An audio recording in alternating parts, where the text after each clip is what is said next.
être extrêmement intéressant parce qu'il y en a une espèce de pyramide du pouvoir, et ce serait tellement facile de dire qu'au sommet de la pyramide, vous avez le salaud, le tyran, le dictateur, etc.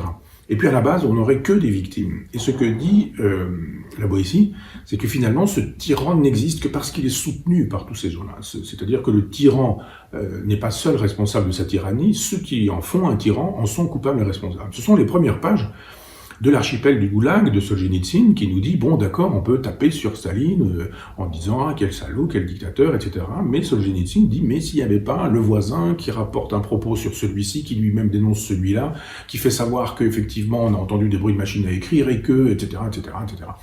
Et de fait, c'est une pensée que j'estime extrêmement intéressante. Alors évidemment, elle n'est pas politiquement correcte, parce qu'elle ne permet pas le binaire, le bien, le mal, le salaud, les héros, l'ordure, les victimes. Donc on aurait d'un côté les méchants qui seraient toujours les blancs, et puis de l'autre côté les héros qui seraient toujours les blacks. On voit par exemple avec Hervé Weinstein que personne ne pose la question du comment cet homme a-t-il été possible.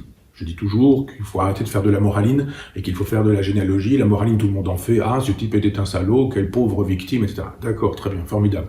Oui, ce type était un salaud, quelle pauvre victime qui se sont fait violer, etc. Dont acte.